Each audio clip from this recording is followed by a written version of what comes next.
أعوذ بالله من الشيطان الرجيم. بسم الله الرحمن الرحيم. الحمد لله الذي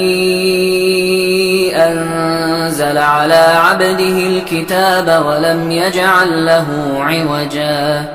قيما لينذر بأسا شديدا من لدنه ويبشر المؤمنين الذين يعملون الصالحات أن لهم أجرا حسنا ماكثين فيه أبدا وينذر الذين قالوا اتخذ الله ولدا ما لهم به من علم ولا لآبائهم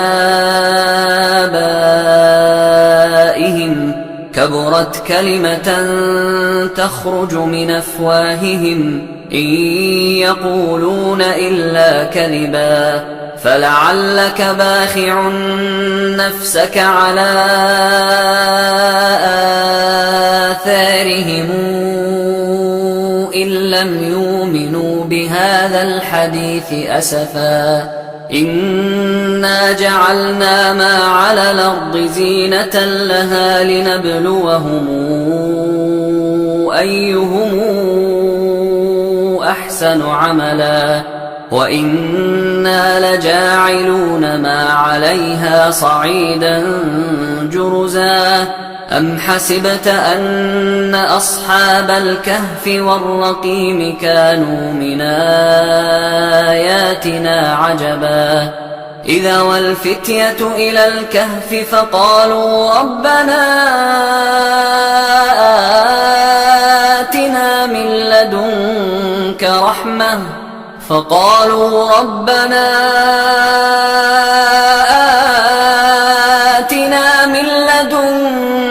رحمة وهيئ لنا من أمرنا رشدا فضربنا على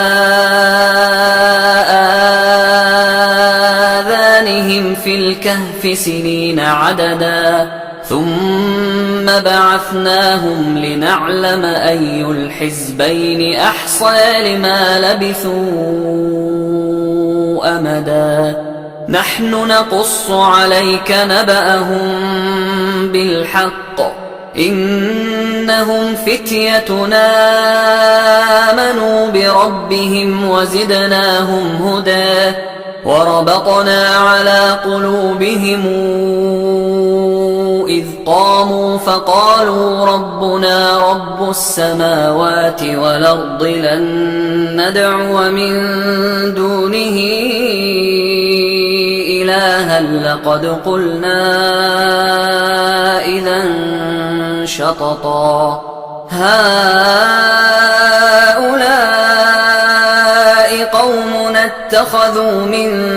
دونه آلهة لولا ياتون عليهم بسلطان بين فمن أظلم ممن افترى على الله كذبا وإذ اعتزلتموهم وما يعبدون إلا الله فأووا إلى الكهف ينشر لكم ربكم من رحمته ويهيئ لكم من أمركم مرفقا وترى الشمس إذا طلعت تزاور عن كهفهم ذات اليمين وإذا غربت تقرضهم ذات الشمال وهم في فجوة منه ذلك من آيات الله من يهد الله فهو المهتد ومن يضلل فلن تجد له وليا مرشدا وتحسبهم أيقاظا وهم رقود ونقلبهم ذات اليمين وذات الشمال وكلبهم باسط باسط ذراعيه بالوصيد لو اطلعت عليهم لوليت منهم فرارا ولملئت منهم رعبا وكذلك بعثناهم ليتساءلوا بينهم قال قائل منهم كم لبثتم قالوا لبثنا يوما أو بعض يوم قالوا ربكم أعلم بما لبثتم فابعثوا أحدكم بورقكم هذه إلى المدينة فلينظر أيها أزكى طعاما فلياتكم برزق منه وليتلطف ولا يشعرن بكم أحدا إنهم إن يظهروا عليكم يرجموكم أو يعيدوكم في ملتهم ولن تفلحوا إذا أبدا وكذلك أعثرنا عليهم ليعلموا أن وعد الله حق وأن الساعة لا ريب فيها إذ يتنازعون بينهم أمرهم فقالوا ابنوا عليهم بنيانا ربهم أعلم بهم قال الذين غلبوا على أمرهم لنتخذن عليهم مسجدا سيقولون ثلاثة رابعهم كلبهم ويقولون خمسة سادسهم كلبهم رجما بالغيب ويقولون سبعة وثامنهم كلبهم قل ربي أعلم بعدتهم ما يعلمهم إلا قليل فلا تمار فيهم إلا مراء ظاهرا ولا تستفت فيهم منهم أحدا ولا تقولن لشيء إني فاعل ذلك غدا إلا أن يشاء الله واذكر ربك إذا نسيت وقل عسى أن يهديني ربي لأقرب من هذا رشدا ولبثوا في كهفهم 300 سنين وازدادوا 9 قل الله أعلم بما لبثوا له غيب السماوات والأرض أبصر به وأسمع ما لهم من دونه من ولي ولا يشرك في حكمه أحدا واتل ما أوحي إليك من كتاب ربك لا مبدل لكلماته ولن تجد من دونه ملتحدا واصبر نفسك مع الذين يدعون ربهم بالغداة والعشي يريدون وجهه ولا تعد عيناك عنهم تريد زينة الحياة الدنيا ولا تطع من اغفلنا قلبه عن ذكرنا واتبع هواه وكان أمره فرطا وقل الحق من ربكم فمن شاء فليؤمن ومن شاء فليكفر إنا أعتدنا للظالمين نارا أحاط بهم سرادقها وإن يستغيثوا يغاثوا بماء كالمهل يشوي الوجوه بئس الشراب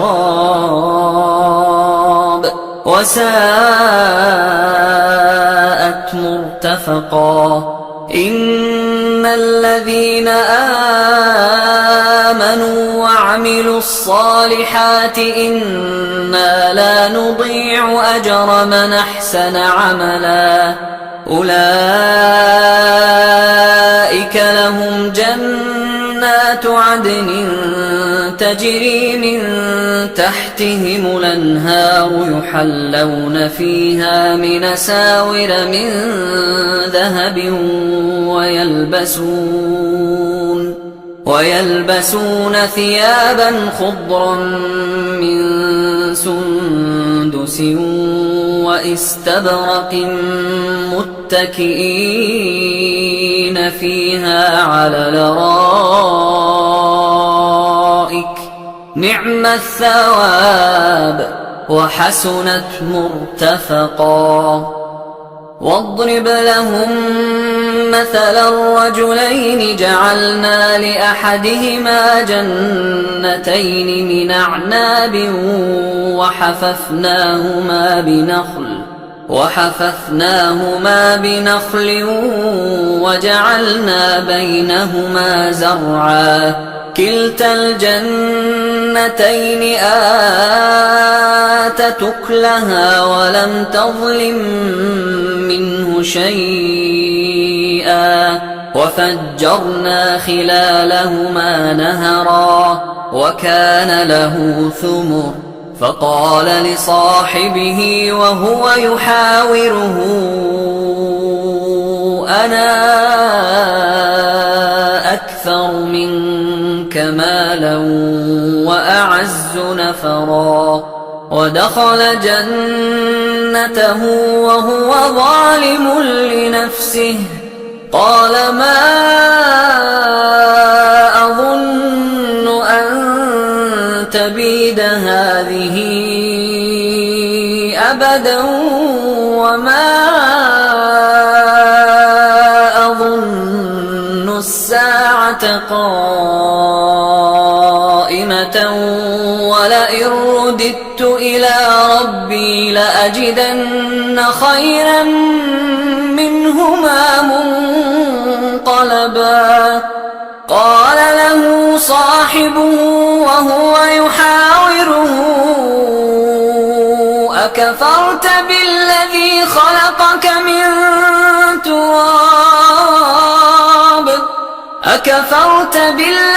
خلقك من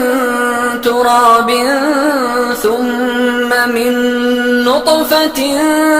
ثم سواك رجلا لكن هو الله ربي ولا أشرك بربي أحدا ولولا إذ دخلت جنتك قلت ما شاء الله لا قوة إلا بالله إن ترني أنا أقل منك مالا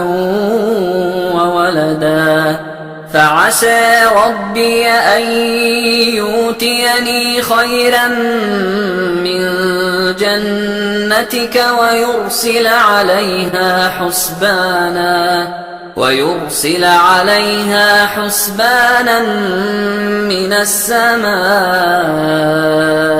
فتصبح صعيدا زلقا أو يصبح ماؤها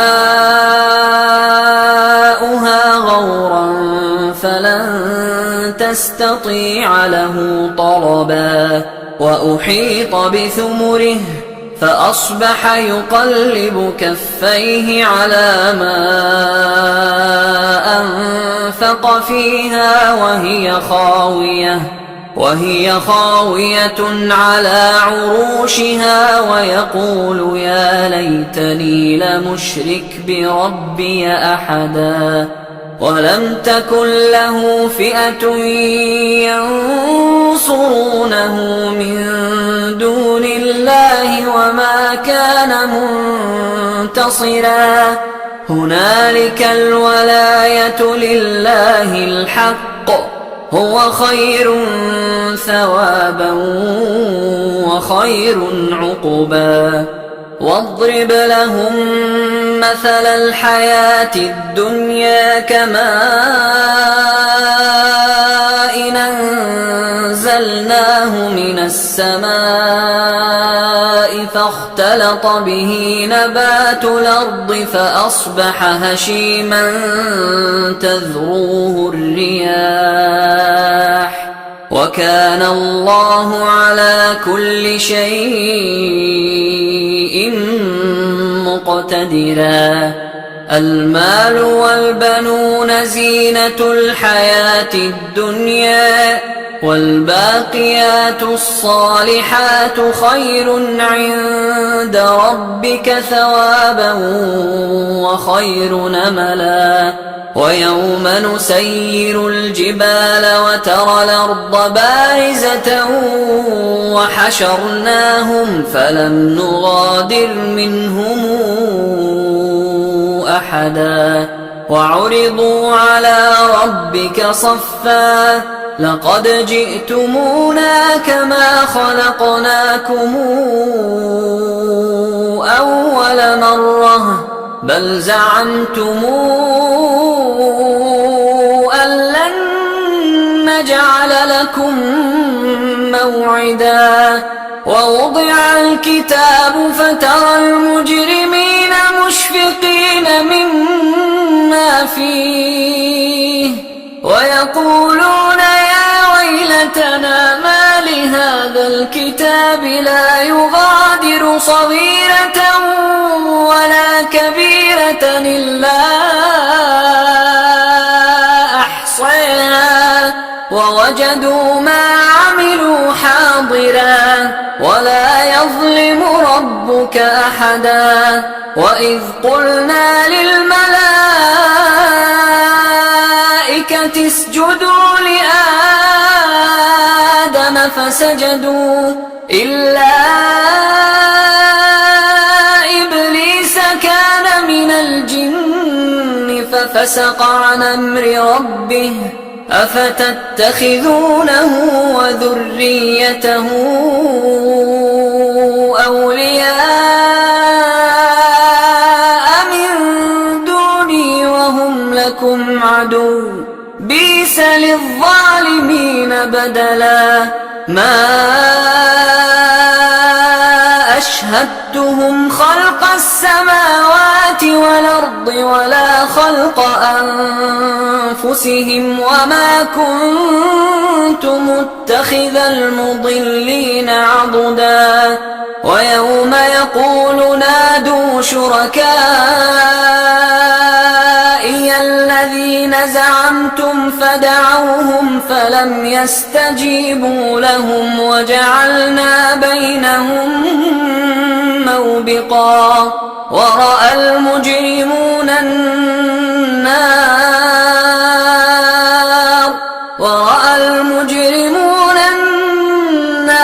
فظنوا أنهم مواقعوها ولم يجدوا عنها مصرفا ولقد صرفنا في هذا القرآن للناس من كل مثل وكان الإنسان أكثر شيء جدلا وما منع الناس أن يؤمنوا إذ جاءهم الهدى ويستغفروا ربهم إلا أن تاتيهم سنة الأولين أو ياتيهم العذاب قبلا وما نرسل المرسلين إلا مبشرين ومنذرين ويجادل الذين كفروا بالباطل ليدحضوا به الحق واتخذوا آياتي وما أنذروا هزؤا ومن أظلم ممن ذكر بآيات ربه فأعرض عنها ونسي ما قدمت يداه إنا جعلنا على قلوبهم أكنة أن يفقهوه وفي آذانهم وقرا وإن تدعهم إلى الهدى فلن يهتدوا إذا أبدا وربك الغفور ذو الرحمة لو يواخذهم بما كسبوا لعجل لهم العذاب بل لهم موعد لن يجدوا من دونه موئلا وتلك القرى أهلكناهم لما ظلموا وجعلنا لمهلكهم موعدا وإذ قال موسى لفتاه لا أبرح حتى أبلغ مجمع البحرين أو أمضي حقبا فلما بلغا مجمع بينهما نسيا حوتهما فاتخذ سبيله في البحر سربا فلما جاوزا قال لفتاه آتنا غداءنا لقد لقينا من سفرنا هذا نصبا قال أرأيت إذا وينا إلى الصخرة فإني نسيت الحوت وما أنسانيه إلا الشيطان أن أذكره واتخذ سبيله في البحر عجبا قال ذلك ما كنا نبغ فارتدا على آثارهما قصصا فوجدا عبدا من عبادنا آتيناه رحمة من عندنا وعلمناه من لدنا علما قال له موسى هل اتبعك على أن تعلمني مما علمت رشدا قال إنك لن تستطيع معي صبرا وكيف تصبر على ما لم تحط به خبرا قال ستجدني إن شاء الله صابرا ولا أعصي لك أمرا قال فإن اتبعتني فلا تسألني عن شيء حتى أحدث لك منه ذكرا فانطلقا حتى إذا ركبا في السفينة خرقها قال أخرقتها لتغرق أهلها لقد جئت شيئا إمرا قال ألم قل إنك لن تستطيع معي صبرا قال لا تواخذني بما نسيت ولا ترهقني من أمري عسرا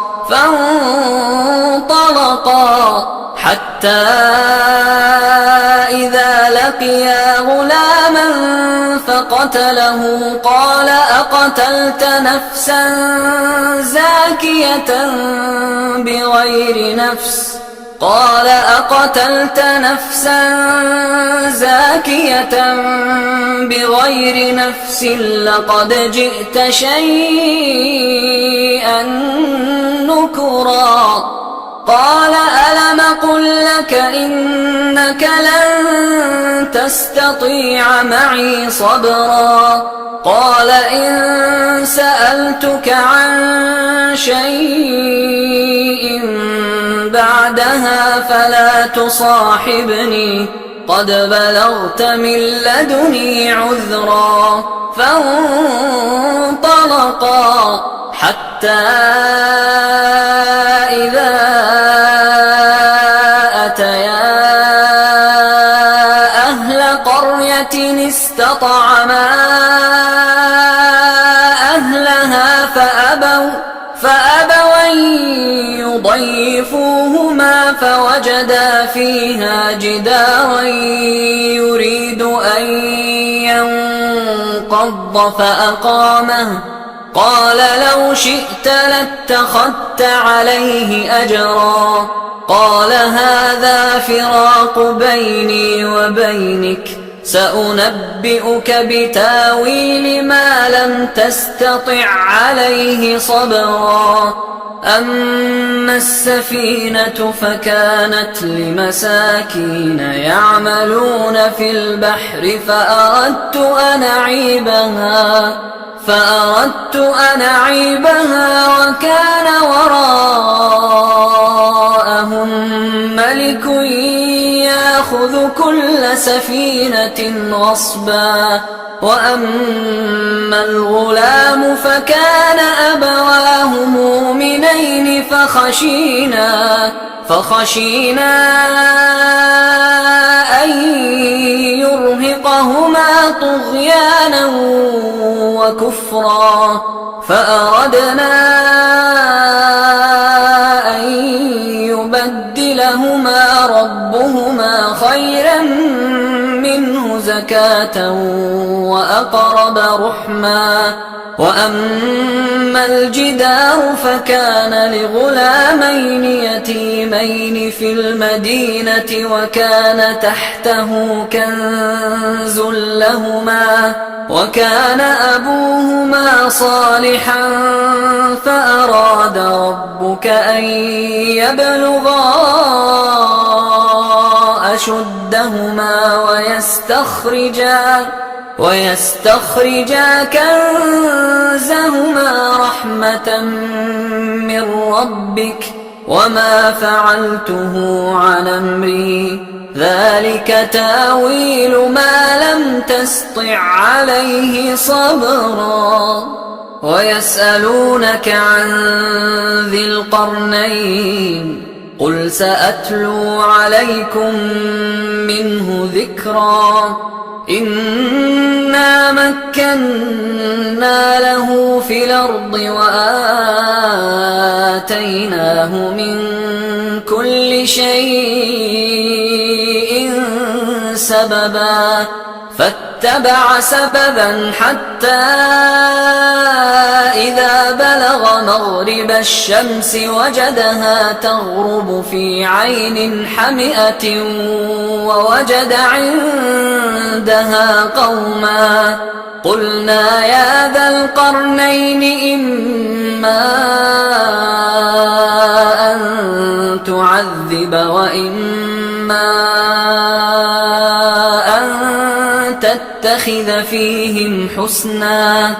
قال أما من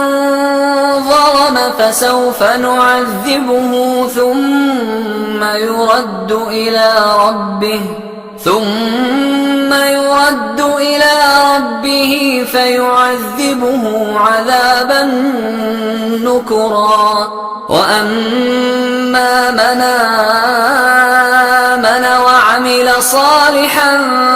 فله جزاء الحسنى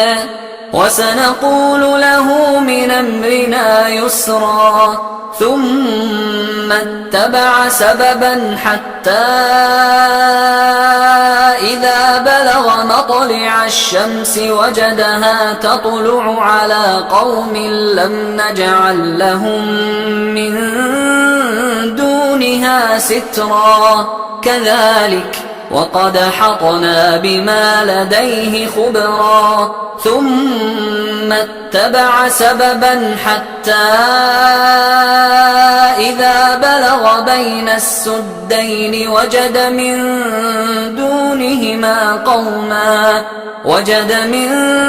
دونهما قوما لا يكادون يفقهون قولا. قالوا يا ذا القرنين إن ياجوج وماجوج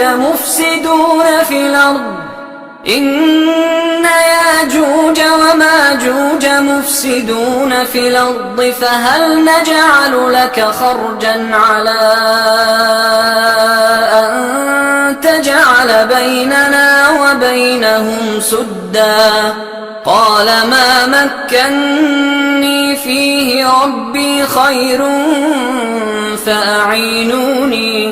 فأعينوني بقوة نجعل بينكم وبينهم ردما. آتوني زبر الحديد حتى إذا ساوى بين الصدفين قال انفخوا حتى إذا جعله نارا قال آتوني أفرغ عليه قطرا. فما استطاعوا أن يظهروه وما استطاعوا له نقبا. قال هذا رحمة من ربي فإذا جاء وعد ربي جعله دكا وكان وعد ربي حقا. وتركنا بعضهم يومئذ يموج في بعض ونفخ في الصور فجمعناهم جمعا. وعرضنا جهنم يومئذ للكافرين عرضا. الذين كانت أعينهم في غطاء عن ذكري وكانوا لا يستطيعون سمعا. أفحسب الذين كفروا أن يتخذوا عبادي من دوني أولياء إنا أعتدنا جهنم للكافرين نزلا. قل هل ننبئكم بالأخسرين أعمالا الذين ضل سعيهم في الحياة الدنيا وهم يحسبون أنهم يحسنون صنعا. أولئك الذين كفروا بآيات ربهم ولقائه أولئك الذين كفروا بآيات ربهم ولقائه فحبطت أعمالهم فحبطت أعمالهم فلا نقيم لهم يوم القيامة وزنا ذلك جزاؤهم جهنم بما كفروا واتخذوا آياتي ورسلي هزؤا إن الذين آمنوا وعملوا الصالحات كانت لهم جنات الفردوس نزلا خالدين فيها لا يبغون عنها حولا قل لو كان البحر مدادا لكلمات ربي لنفد البحر قبل أن تنفد كلمات ربي ولو جئنا بمثله مددا قل إنما أنا بشر مثلكم يوحى إلي أنما إلهكم إله واحد فمن كان يرجو لقاء ربه فليعمل عملا صالحا ولا يشرك بعبادة ربه أحدا.